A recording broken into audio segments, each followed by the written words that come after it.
All well with you, Leslie? Yeah, okay, thank you. So I'm in my vaccination on Thursday, so I'm relieved about that. Good. Have you had yours? We had it on Sunday. Okay, yeah. Got to say, it's quite an emotional experience. Well, it was for us. It was at Barnet Football Club, so it was quite a large operation. And the volunteers and I just thought it was incredible. The whole thing that should be discovered, produced, given, administered. Yes, I agree. Amazing exercise. What man can do for good when he tries. Well, just that the man's produced a vaccine in 1 year is incredible. Exactly. So I'm saying from the whole concept is unbelievable, isn't it? The only reason they were able to do that was because everybody worked together, so they're able to do concurrently 10 years worth of work in 12 months. Everybody worked on the next stage and the next stage, even though the first stage hadn't been confirmed yet. Let's presume. And so then they did that. And at the end of it, yes, stage one, I was good. That's all right, because we've done stage two, and that's what we've already done stage three. So they're able to then put it all together. That's in very simplified terms. Anyway, we have don't forget the government who get all the flack when they get it wrong. Oh yeah, X out and put a load of money in this, not knowing it'd work. Correct. Yeah. All right. Here we are. Yeah. Right. Okay. So, we are not doing what I promised you. So if you want your money back, that's not a problem. Money back. No money backs, because what I'd said we were going to be doing, we finished off last week with the conference in Russia in 1843, and we said we were then going to follow on from there and do the trial of Dreyfus and the first Zionist conference with Theodor Herzl in Basel in 1897. There's only one problem, is that in order to understand that, in order to get to how on earth did this court case against Dreyfus happen, what was the thinking in the world at that point, I think we're having to go backwards. And therefore today, let's put this on silent, sorry. Today what we're going to do is actually to have a look at the background of where Israel was vis-a-vis world politics in the 19th century. You know, to understand what were the French doing there? Yes, we know there's anti-Semitism. What was it that convinced Theodor Herzl that he was going to get this? If we were then going to go on to the Balfour Declaration, what did the Brits care about it at all? So we are going to be having a look at the status of Israel, mainly centered around Jerusalem, because that is what everybody focused upon. We will look at some of the early Jews living in Israel. We will get to Theodor Herzl because there is a fascinating little story, which we are learning 2 months too late, but you'll get the reference later on. And then maybe next week, we will get up to what I thought we were going to do this week. So having said that, in order to understand where they are at the end of the 19th century, beginning of the 20th century, i.e. the beginning of the World Zionist Conference and the Balfour Declaration, we need to have a look at where was Israel, where was Jerusalem within the grand scheme of things. And I think the best place to start is back in February of 1799, going back over 100 years. So we're not even still in the 19th century, which we're supposed to be doing. We're back to the 18th century, although the very last year, February 1799. Anybody have any idea what took place in February 1799? Who might have been world leader at that point? A war, obviously it was a war, yes. It was a war. No, it was with Napoleon Bonaparte. In 1799 is when he has his failed battle to take Jerusalem. He turns up with 13,000 men, 800 camels. If you think about the battles later on, at the 60 War, the Yom Kippur War, the War of the Golan Heights, etc., just look at, he came up with 800 camels, which was a phenomenal amount of infantry and ammunition, so to speak, in order to take Jerusalem away from the Ottoman Empire. The Ottomans had been ruling it for a while, bloodthirsty lot. In fact, the leader at that point was Ahmed Jaza Pasha, who was a warlord who, looking over Ottoman Palestine, he took the nickname Butcher. And even later on, after he passed away, his prime minister or his court officer, top of the court officer, was actually a Jew who he had maimed, like he maimed most of his people, by cutting off a nose and an ear. And any visitors that turned up to the court of the butcher of Jerusalem at the end of the 18th, beginning of the 19th centuries, were all fascinated by these maimed courtiers walking around. But Napoleon is determined that he's going to take Jerusalem. This is, he's been in Egypt, he's going to take Jerusalem, and he advances on Jaffa on the 2nd of March, 1799. And one of his battle that he takes there is once he gets to the 16th of April. The 16th of April, he defeats the Pasha's cavalry in the Battle of Mount Tabor. We actually come across Har Tavor in Jewish literature. And I think there's actually even, we can get a map of it over here. If I share the screen with you, share this bit over here. Share. Are you seeing my screen? Yep. Right, where was it? Here's a picture of it over here. This is where Mount Tabor, this is where the battle officially took place. We've got Megiddo over here. So we're going down towards the Sinai Desert. This is the beginning of the battle, and he actually wins this battle against the Pasha. He beats the Ottomans in this battle over here. Let's make sure we can get this once again in the right place. So I thought you mentioned Jaffa, Rabbi. Sorry? I thought you mentioned Jaffa. That was no near Jaffa. No, he advances up. He advances up against Jaffa. That's on the 2nd of March.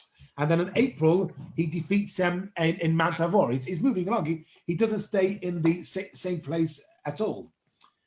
Why does this one come up now? The other one's going to come to me. Let me see my other screen. Sorry, I've got my notes on the other screen. Having a split screen at the same time is good fun over here. You can let me have a split screen? Don't think they're going to let me have a split screen. Yes. Okay. Right, yes. Okay. Proceed them. But unfortunately, there on the 20th of April, 1799, he makes a proclamation. And Napoleon Bonaparte makes a proclamation on the 20th of April. Make sure you get the right page. It's a fascinating proclamation. She makes over here, and he says, he makes a proclamation which was dated General Headquarters, Jerusalem, on the 20th of April. Bonaparte, Commander-in-Chief of the armies of the French Republic in Africa and Asia, to the rightful heirs of Palestine, the unique nation of Jews, who have been deprived of the land of your forefathers by thousands of years of lust for conquest and tyranny. Arise then with gladness, ye exiled, and take upon unto yourselves Israel's patrimony. The young army has made Jerusalem my headquarters and will, within a few days, transfer to Damascus so that you can remain there in Jerusalem as ruler. Unfortunately, Napoleon was not able to seize Zion, as we call it then. We weren't able to get Jerusalem because there was a British officer who joined forces with the Ottomans and defeated. And this is the beginning of the Ottomans and the Brits going into an unholy alliance, which will develop a lot later on. But Napoleon is defeated. He goes back, and on his journey back to France, there is terrible devastation against his own soldiers. Anyone who were not well, they were pretty much murdered along the way. Not just even left to die. He didn't want them to be seen there. He got rid of them, and he goes back. He has a bit of an ulterior, alternate history of the event when he takes back. But nevertheless, Napoleon, together with the British officer who sided with the Ottomans, a Smith, made the Levant, made Israel and that whole area quite fashionable. Now, a little bit later on in 1804, we have a famous poem. All of you will know it because it often gets sung. What is the famous poem that we have written in 1804? By William Blake. Yeah. Come on. Britannia. Sorry? Something about Britannia. Well, it's now taken over. And did those feet in ancient... Well, I don't really know my hymns. Yeah. I have to tell you, he did not name it Jerusalem at all. You know, he did not name it then. He had it was called Milton. Later on, he writes another poem, which he calls Jerusalem. He writes this in 1804. It's printed in 1808. And in 1916, it's set to music. And then along obviously comes Edward Elgar, and he orchestrates it. King George V says he actually preferred it over and above the regular national anthem. But we get a sense already of the Brits, of the British, looking towards Jerusalem, looking towards Israel with an ulterior motive. And sometimes it gets forgotten what it was they were aiming for. But Jerusalem and the Holy Land is very much a prize which is going to be bandied about by the French. Napoleon failed, but they come back later on. You've got the Ottomans who are working together or fighting oftentimes with the Muslims, the Egyptians who were actually ruled by an Albanian. The King Farouk was a descendant of an Albanian soldier. And he's part of who takes it. So the royal Egyptian family, they're actually Albanian. We're going to have the Russians coming along as well. And of course, in the middle of the 19th century, it's going to cause some good fun. What happens halfway through the 19th century? Yeah? Crimean War in 1853. Even though he was fought in Crimea, in Sevastopol, it was all about Israel and Jerusalem, because it was the British and the French fighting against the Russians, and it was over who was going to rule Jerusalem. And by the way, there is another connection, as we'll see later on, between the Crimean War and Jerusalem. You're going to have to see if you can figure it out. It failed, but there is another connection. So already we have, it's become fashionable, and people want that. Well, in Britain, they want to know about England. And we have in 1812, Lady Stanhope is the niece of Prime Minister. Who's the Prime Minister? Oh, come on, Alan. Who was the British Prime Minister in 1812? The British Prime Minister. Yes. 1830s, before Gladstone, before Disraeli. I can't think. William Pitt. William Pitt. Well done, Leslie. William Pitt the Younger, and his niece was Lady Stanhope. And she gets invited to go out to Jerusalem as the Queen of the Jews. We've heard of the King of the Jews. This is the Queen of the Jews, by Richard Brothers, who was a Calvinist. He thought he was a descendant of King David. We'll leave him alone. He actually puts himself as a king and the restorer of the Jews, and he sees the Brits as being from the 10 lost tribes. Not the Jews, but the British themselves. Remember last week, we had how the Native Americans, and we'll get it again this week. Last week, there were some Jews that thought the Native Americans were the 10 lost tribes. This week, we'll see how you get some non-Jewish Protestant Americans that believe that the Native Americans are part of the 10 lost tribes. Now we've got the Brits. Well, he does go crazy, Richard Brothers, but he was of the opinion that the native Brits were part of the 10 lost tribes. And he wants to see the return of the Jews. Now, although we can't prove it at this point, by 1840s, the return of the Jews to Israel to accelerate, and it wasn't for our benefit. This wasn't to be a homeland for the Jews in the ancient ancestral land. This was all part of the same thing that had been convinced with Cromwell. Why he should let the Jews back into England, Byron Menachem in Israel, was all to hasten the second coming of Yoshki. And now the focus is, okay, they're in England, they haven't come yet. Obviously, what's going to happen, we've got to restore the Jews back to their promised land. Bearing in mind at this point still, I mean, it's the policy for another 100+ years of supersessionism.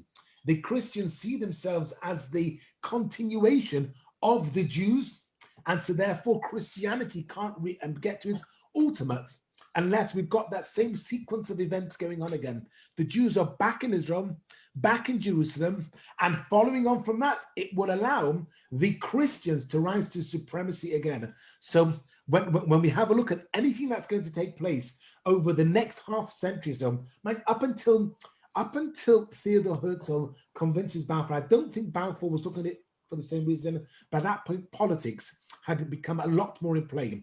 But in the 19th century, up until Herzl and Balfour at the beginning of the 20th century, the return of the Jews to Israel by the Calvinists, by the Protestants, very much so, whether you're in England or, as we'll see, in America, it's very much in order to hasten the second coming of Yoshki. So it's not about us, it was about them. We were the means towards the end. But we have at this point the great figure striding back onto the scene again, not a from man, but who later on becomes a from man, a leader of the community. Famous Jew at that point by the name of, well done, Chai Bracha. Somebody other than Chaya?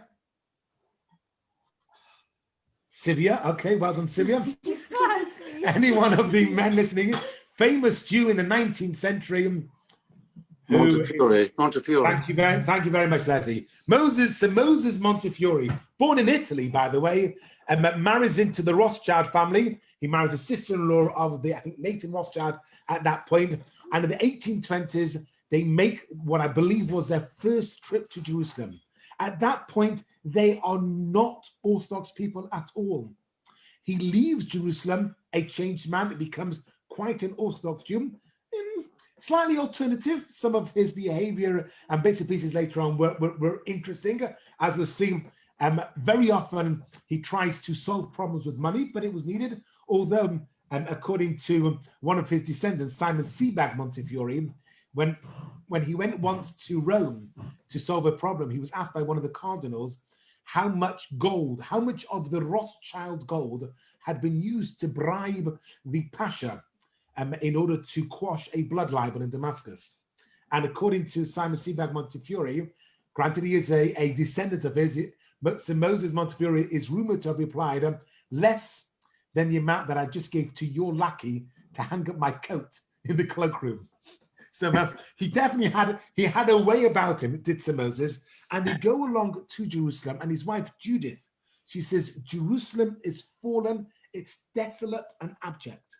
And if you have a look at any reports coming from Jerusalem at the beginning of the 19th century, it was not a nice place to live.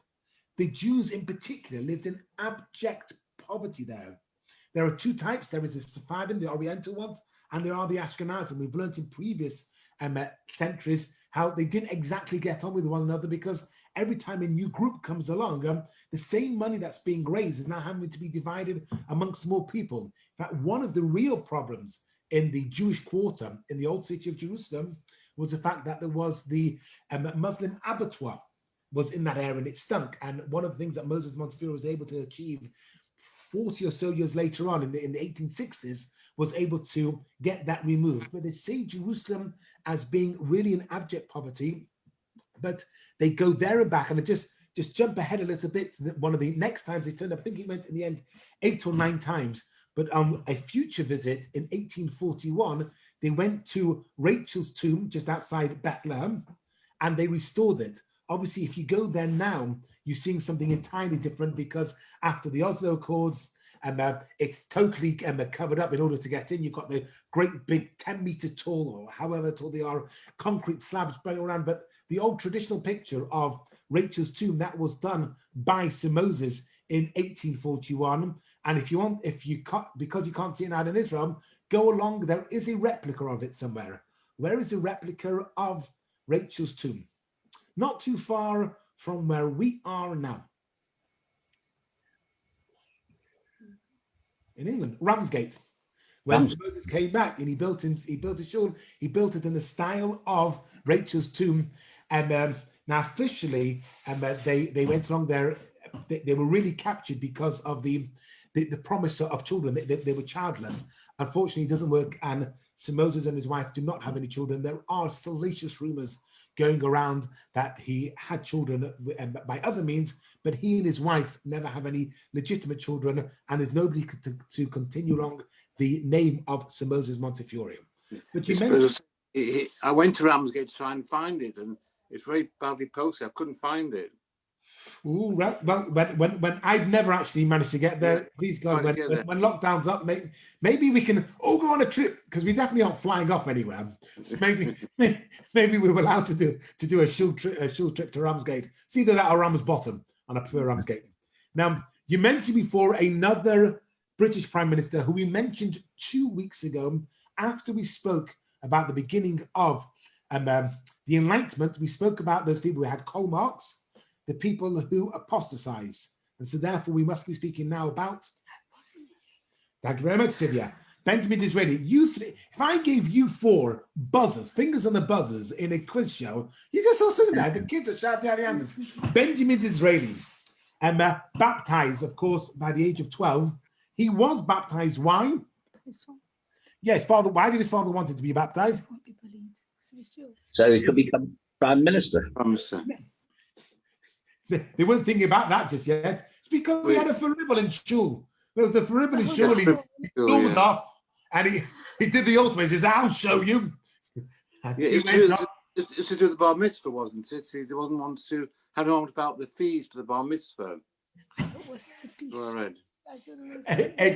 Leslie, anything is possible. Most of them are not probable, but for Ribble there was, and unfortunately, look, it might make us smile now, but the travesty of it was that a Jewish family was lost to Judaism. Yes, plain devil's advocate, you could say that he was able to do more for Jews once he got into government, which until the law was passed, I think in 1858, allowing a Jew to actually take high office, he wasn't able to do that. But at the end of the day, it still is a tragedy that somebody, and his father became, rabid, hating everything to do with Judaism. But Benjamin Disraeli, he makes a trip to the Middle East, and he turns around and says that the Arabs are but Jews on horseback, and he goes along, and he tries to do something which, even today, if you try to do it, it's very dangerous to do, and you're officially not. And if you do it, you cannot have a siddur with you, which is to Go on the Temple Mount. Temple Mount, correct. In those days, it was forbidden for any non-Arab. Now it's just if you're Israeli, you're not allowed to do it. If you're Jewish. But then it's forbidden for any non-Jew, non-Arab to step foot on Temple Mount. Benjamin Disraeli tried to go on. He gets caught out and flees for his life. Years later, when Montefiore was already 85, he goes back and he does go on Temple Mount. By that point, the Pasha was his good friend. But they didn't want to break the law. How did they do it? They put him on a chair and they carried him. His feet never stepped foot on the Temple Mount, because God, it reminds me of the story of in Chelm, when there was a fresh snow and they were worried that the beetle that's got to wake everybody up was going to make footprints in the snow, and it's a disgrace. So what do? They put the beetle on the chair and 4 people carried him. The beetle's feet never went on the snow. He didn't make a mess. But in 1830/1831, Benjamin Disraeli goes along. He tries to go onto the Temple Mount. He gets stopped, and he writes. He started off his life. His main achievement, not just as in politics, was also as a novelist. He was quite a novelist, and in one of them, a number of his characters in there are Jewish. And in one of the stories, he says, "You ask what I wish for. I wish for national existence. You ask what I wish for Jerusalem." And he's speaking as the novelist, but his hero in the story is a Sephardi Jew. And he knows that this is what the Jews want. So the cry for a Jewish homeland was not, as we're often accused for, the way the Europeans are going to compensate the poor Jews after the Holocaust.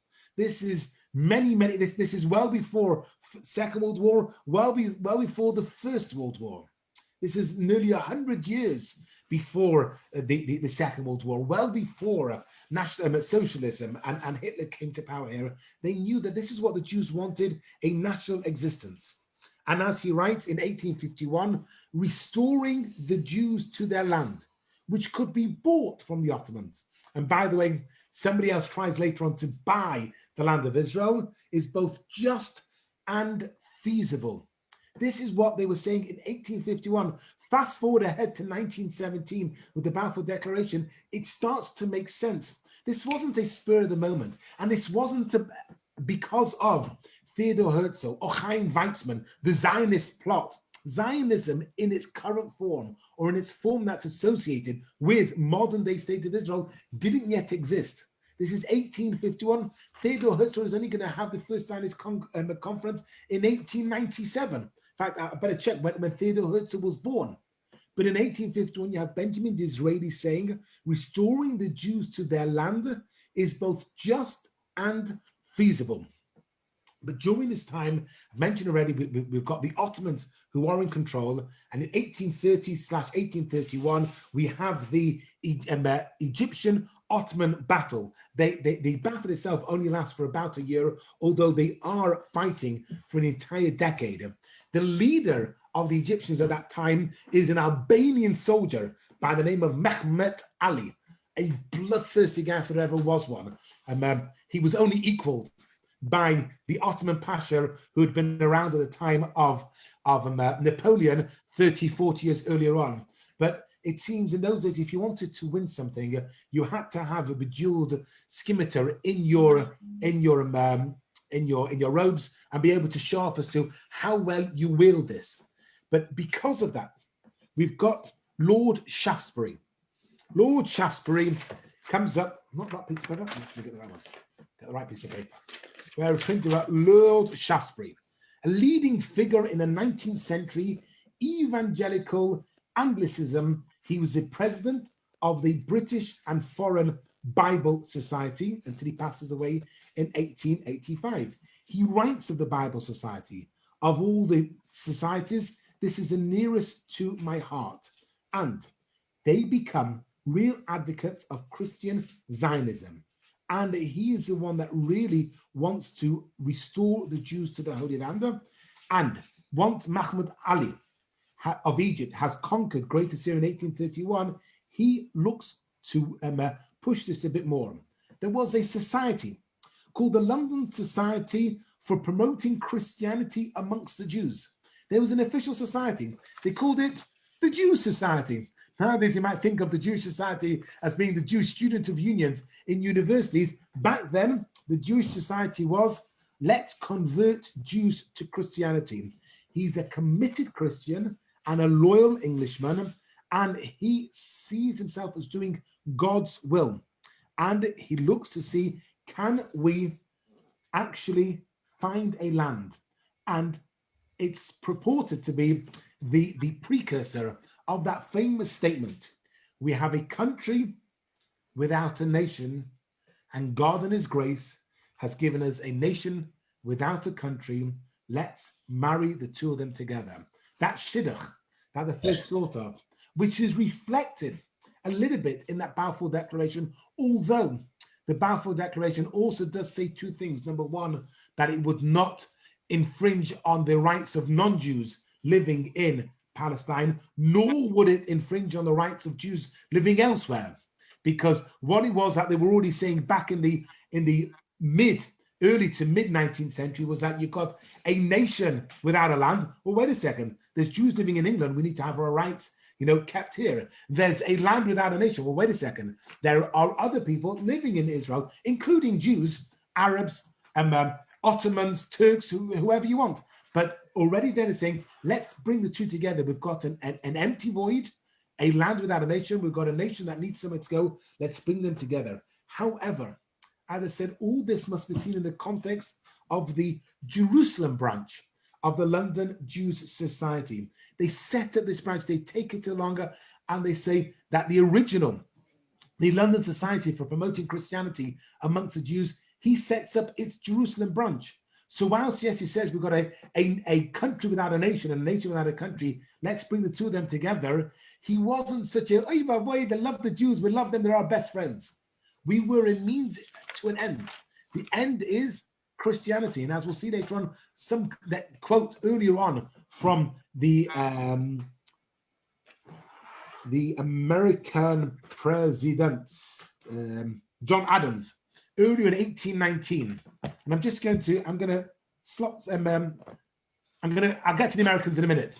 But from the British perspective, all of this is being pushed very much in order that the Jews should go back, but for an ulterior motive.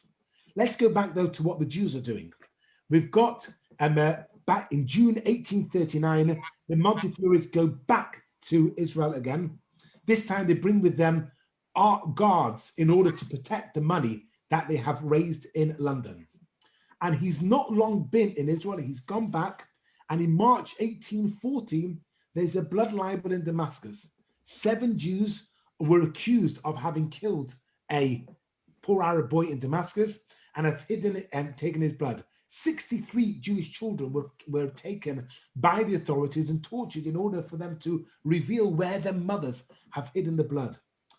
Sir Moses, backed by the Rothschilds, dashes along to Alexandria, meets Mehmed Ali, the one with the Albanian soldier who defeated the Ottomans in the battle in 1830. So he really is, he's a bloodthirsty man, but he's able to go along and he convinces him that this was not, that it's a libel. It didn't happen, it's not true, and the Jews were released.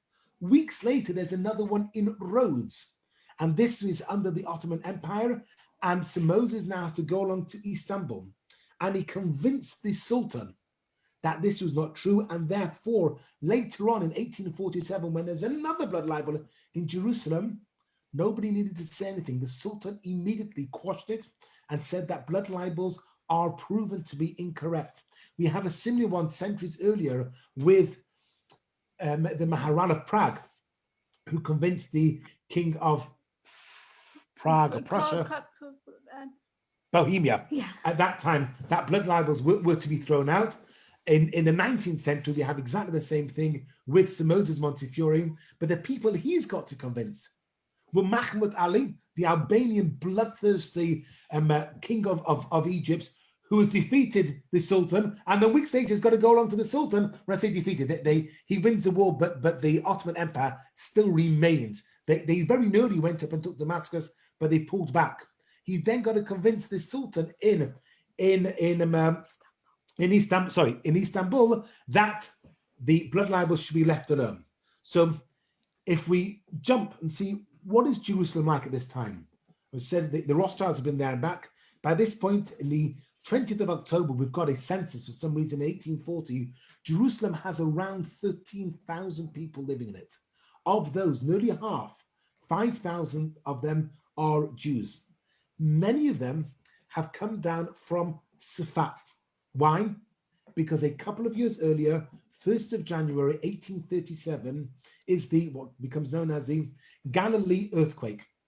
The earthquake in Safas, which kills about 4,000 to 5,000 people in Safas. The vast majority of them, 90% of them, were Jewish, and then another 700 to 1,000 in Tiberias. Nazareth, which is only a few miles away, is left untouched, and the majority of the Jews that survivors from Safas leave Safas. Bear in mind, it's been a busy cultural Jewish area from the 1600s onwards, if not earlier. You've got centuries of Jews living there. A terrible earthquake in 1837. They've got nothing. They move down to 2 places, Hebron and Jerusalem, the 3 holy cities of Hebron, Yerushalayim, and Safas are joined together again, and they move to Hebron. There is a Chabad community in Hebron which was set up in the 1830s by the second Lubavitcher Rebbe, Reb Dov Beshniyori, set up a Chabad community, still there, the community, and a lot of them move from Sfat after the earthquake to there, but a number of them go along to Jerusalem as well. They resettle in the Chor V'Shul. We mentioned the Chor V'Shul the other week. It had been in ruins since 1721, properly rebuilt in 1864, paid for a lot with money raised by Rothschild in 1855. It was then destroyed, as we know, in 1948 in the War of Independence, and they rebuilt the arch, which many of us would have known, the great big arch, because it had a curved shul in 1977, and then it is fully rebuilt. You go back now and you see it as it was back then. It's rebuilt in March 2010. But a lot of these Jews have come to Jerusalem, which only increases the overcrowding and the poverty that is there. Interesting, if we just jump back up to Sfas, the majority of it is rebuilt by 2 people, Moses Montefiore, but another man, an Italian scholar. Montefiore was born in Italy as well, so may have had some connections, and a philanthropist by the name of Rabbi Yitzchak Goyatas. With his own money, he rebuilds the majority of Sfas, and by 1847, it's back and rebuilt again. So 10 years after the earthquake, Sfas is rebuilt. When you go along to Sfat 9, you see all of the beautiful shuls.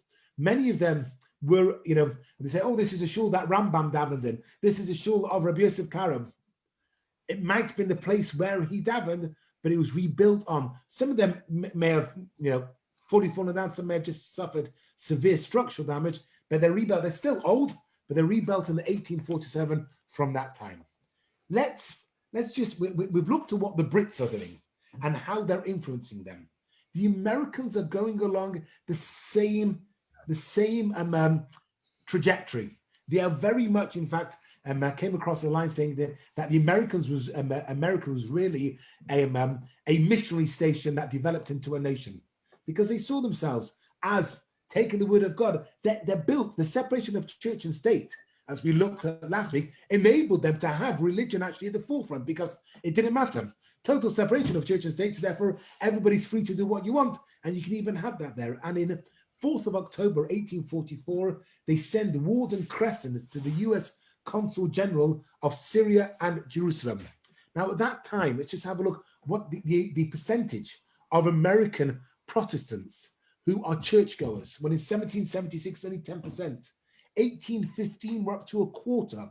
By the time we get to the beginning of the First World War, by the time we get to 1914, 50% of them are churchgoers. Speak to any of the bishops, cardinals, or vicars in England, and tell them 50% of your congregation are going to be regular churchgoers. They bite your hand off. But how, please have it. But that's now, I don't know what the numbers are now. But So it's wouldn't you? Sorry. So would you, wouldn't you? What if 50% of the going went to church? Yeah, No, it looks like your it. congregation would come to shul. Of course they do. Probably about 95% of my community come to shul regularly. They come regularly to shul.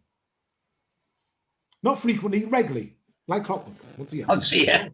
Once a year. Once a year. Yeah. But you know what? They come. Baruch Hashem, they're coming on to the right time, and they're not coming when they shouldn't come to shul. It's also for another time. But this is all part of the seeing it as. I hate to use a reference of the second coming, but listen, Yoshi had to come again. He didn't manage to do it the first time, for the next time. But they see themselves as the Native Americans being the 10 lost tribes. And I came across this statement, and it was brilliant because I found it in Simon C. Montefiore's book about Jerusalem. He quotes John Adams, second American president, 15th of March, 1819. He writes a letter to Mordechai M. Noah, who'd been off to Israel. He'd been off to Jerusalem. He writes a letter, and he says, "For I really wish Jews again in Judea." Let me just see, I can probably share the screen of the right one, and you can actually see the letter. Not just that letter, but more importantly, you'll be able to see, not that one there, no, we've already finished. In a second. Let me share the screen with you. This is a letter from John Adams to Mordechai M. Noah, March 15th, 1819. And let's have a look at it here. Further, I could find it in my heart to wish that you had been at the head of 100,000 Israelites, indeed as well disciplined as the French army, marching them into Judea, making a conquest of that country, restoring your nation to the dominion of it. And this next sentence is the one that everybody loves to quote. For I really wish the Jews again in Judea, an independent nation. Full stop, says everybody. Excuse me. Let's continue reading the sentence. For as I believe the most enlightened men of it have participated in the ameliorations of the philosophy of the age, blah, blah, blah, blah, blah, once restored to an independent government and no longer persecuted, they would soon wear away some of the asperities and peculiarities of their character, possibly in time to become liberal Unitarian Christians. For your God is my God, etc., etc., etc. We often like to quote the first half of that sentence, that here is an American president, the very beginning is 1819, along comes John Adams, for I wish Jews again in Judea. Why? So that I can convert you all. We have to put everything in that context. I believe when I do more research for next week, I believe by the time it comes to Balfour, politics has overtaken religion. But at this point, it is very much about religion. So this guy, Warder Crescent, who becomes the US general, he converts to Judaism. He takes the name Mordechai Michael Boaz Israel, and his wife sues him. How dare he convert to Israel? He's gone Meshuggah. He goes back. He sails back to Jerusalem for an inquisition of lunacy in Philadelphia, but he becomes a cause celeb. Why?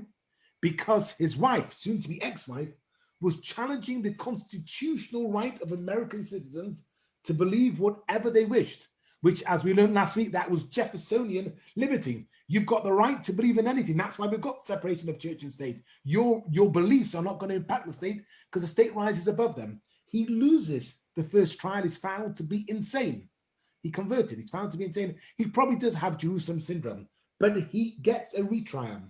And in the retrial, he claims that his wife has got to deny either her savior or her husband, whilst I've got to deny the one only God or my wife.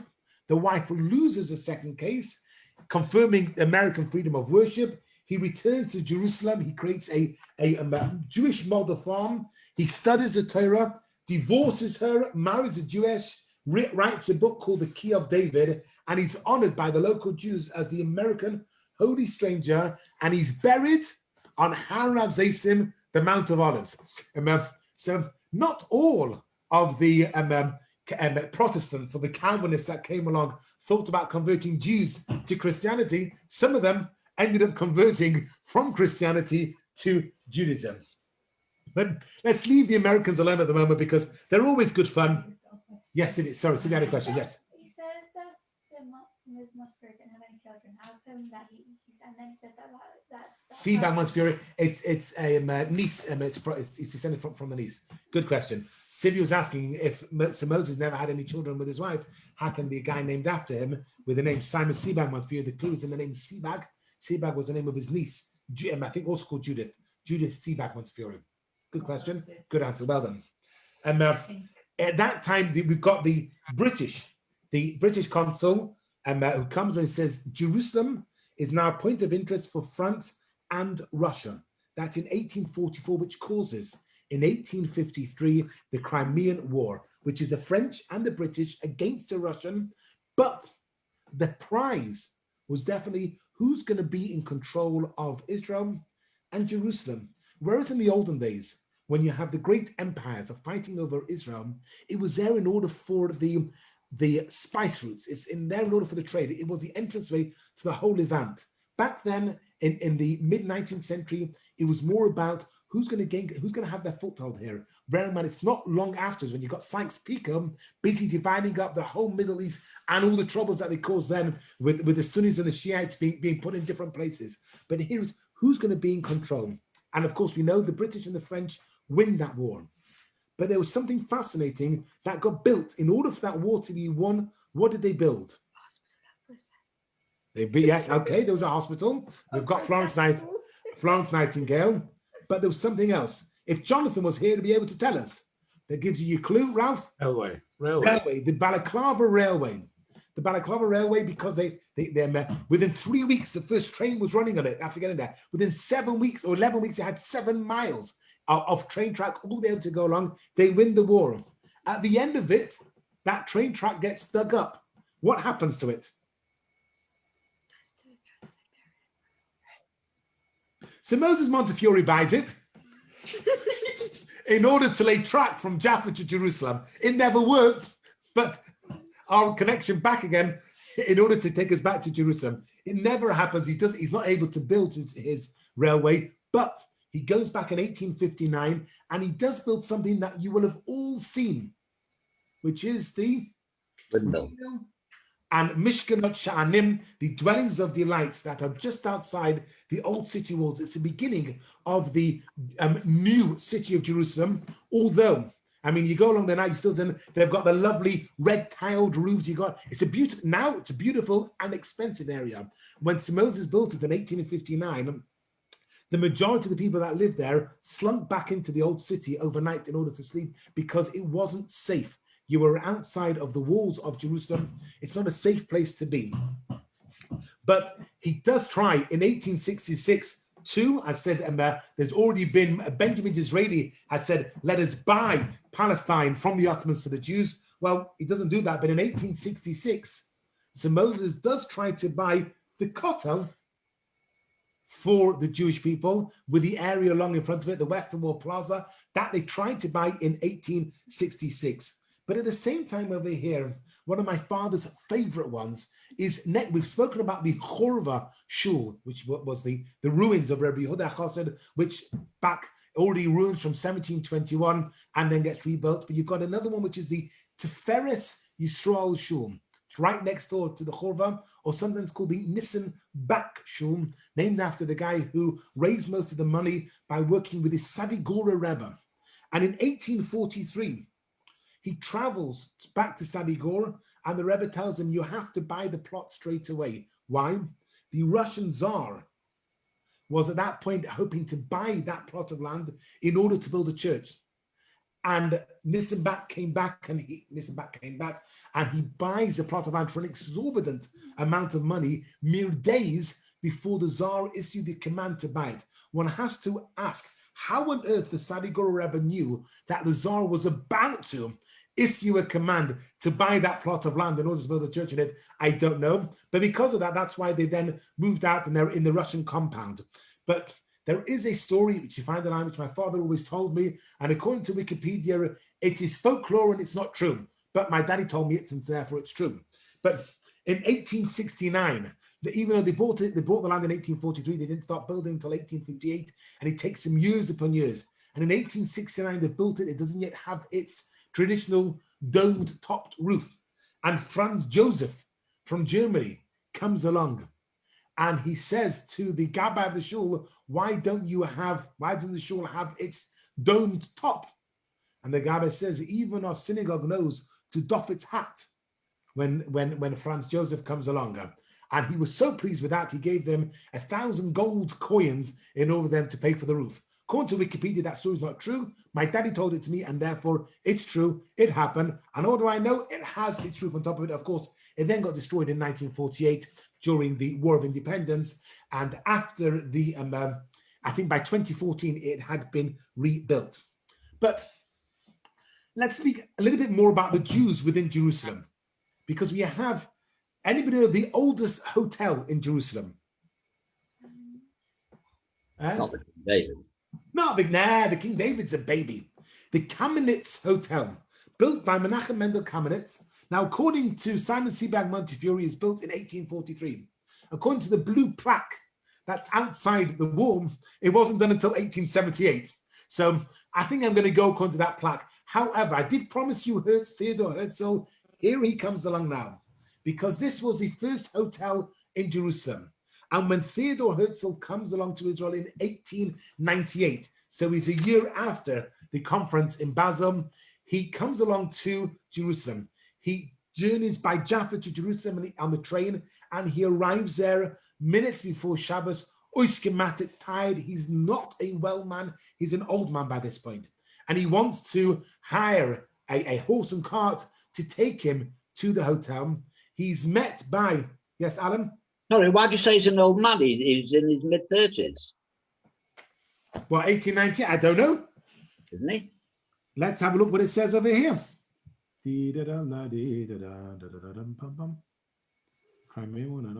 go away. Do I need BT? Go away. On earth, go away. Hotel Kamenitz. Here, let's get this one here. But I don't know. Was it this one? Where's the story? The story of it has disappeared. My apologies. I don't know, but that's what it said on the story that I read over here, that he was an older man at this point. Who knows? Anyway, he turns up, and oh no, that story is gone. I better make sure that I remember it. Sorry. The story that I had over here has gone. We'll leave it alone for another time. I'll find a few.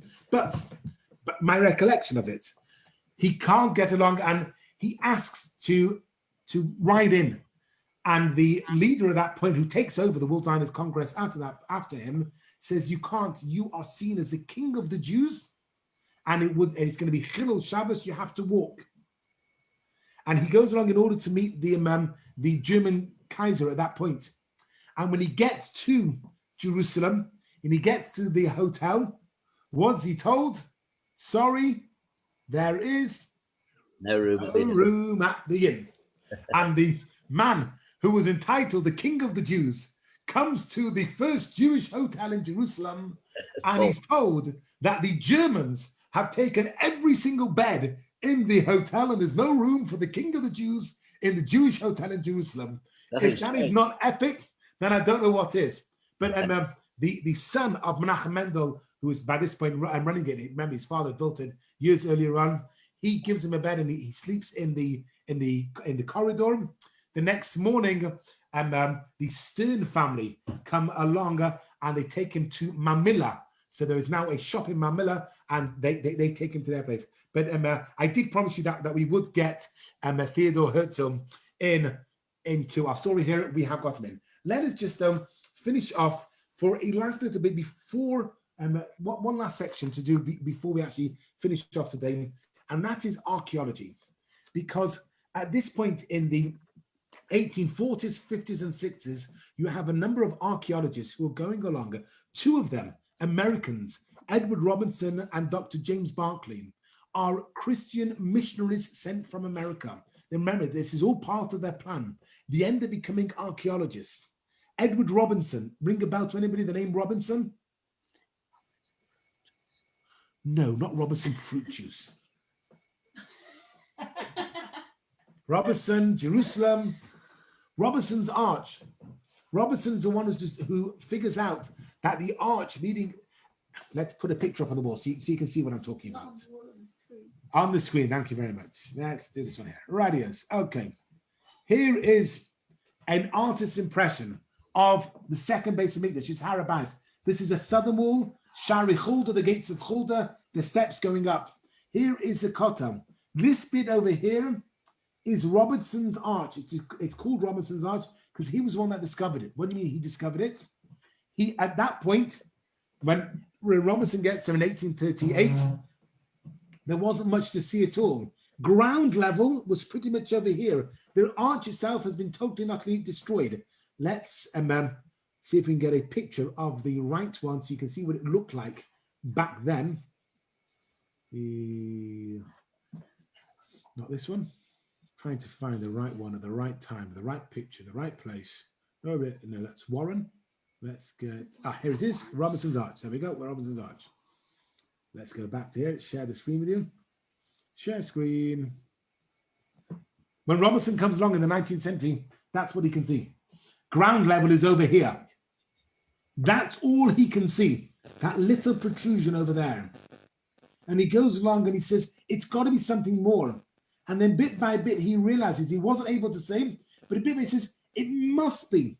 This must be the archway that I showed you on that connected the upper city of for the Kohanim and the base of Mikdash. Underneath it is the main road that runs along by the side of the Kotel, by the side of the base of Mikdash, where you had all your marketplace. The Kohanim, to make sure that they never became Tomei, would go from the upper city over to Har Habayis. And Robinson sees this little bit sticking out. It's mentioned by Josephus. He figures all out exactly what it is. And as I showed you from the other picture, we are now able to imagine what is like there. But Robinson finds that in 1838, according to one thing, it came out 1852. He definitely wrote about it in 1841. So he probably found it in 1838. You then also have, let's see if we can get the right one, Barclay. Barclay's Gate. Here we have Barclay's Gate. Again, high up. If you have a look over here, Barclay's Gate is very high up in the Kotel. We can just see it over there. And this is the gate. Well, why on earth would there be the gate like that? Because in the times of the base of Mikdash, there were multiple levels. Even though we think, oh, it's all the way high up in the wall, in the times of the second base of Mikdash, they entrance into going there. And between Barclay and Robinson, they figure out that the Haram, that's what they call the Dome of the Rock, was actually the site of Solomon's temple. Bearing in mind, there's been 1,800 years, well, just under 1,770 years since the destruction of the second Beit HaMikdash till now. During that time, the Crusaders have been there. They've built churches.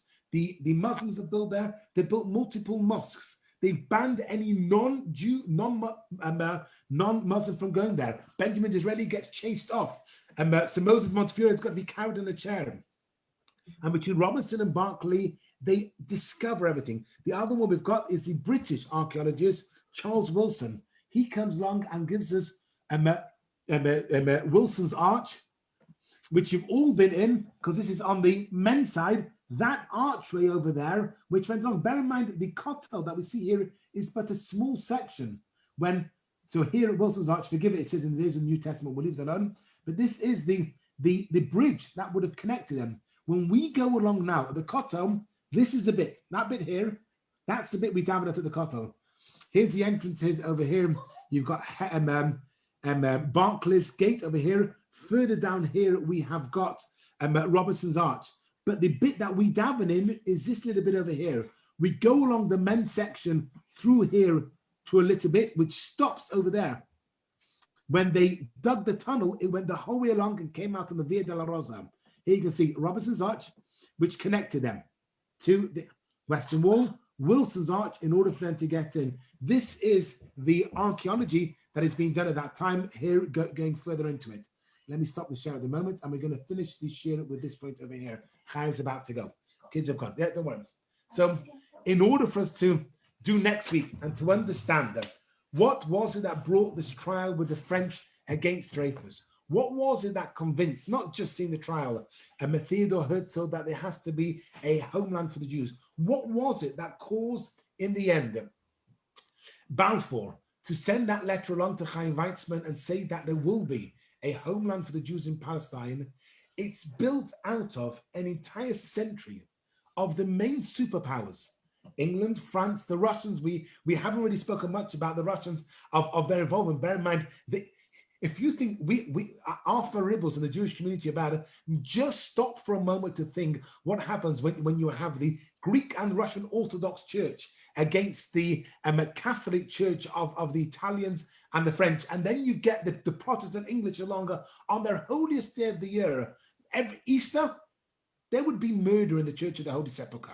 The Holy Fire would come down, they'd busy be stabbing each other. The consuls would have to flee for their lives. The Sultan, at one point, has to get his life saved by British soldiers. How bad was it for him that he's along in a Catholic place and his life is being saved? It's terrible. But all of this is what leads up eventually at the end of the 19th century, beginning of the 20th century, with the political movements that will bring that about. So my apologies for not doing what we promised we'd do this week, but as I started researching it, I thought we've got to go back a little bit. We've got to understand the religious context behind it, and hopefully we've set the scene. And maybe next week we might do that, although we may jump along to some more of the Jewish life in Europe before we go back there again. But who knows? We'll see what happens. Yeah, thank you very much. Okay, thank you very much. You're very, very welcome. Very Thank interesting. you indeed. Thank you indeed. Roy Laddin, now you're connected. Roy, we've just finished the share. No, I've been listening. Can you hear me? Yes. Yes. I've been listening to every word, but I've been listening on Facebook. Ah. I couldn't find the Zoom number. I couldn't remember it. So I've just, very good. Enjoyed it. I shall join you again, please God, next week. Thank you very much. Very interesting. All of the last ones are on my YouTube page, which on the weekly email, it'll give you a link to it. You can watch any of the previous ones if you so desire. Yeah. And you, by the way, may I say, you were right about Theodor Herzl in 1898. He was already very sick, and he died in 1904. Thank you very much. Alan, see you question me. There you go. Thank you very much, Roy. How dare you question the rabbi's veracity?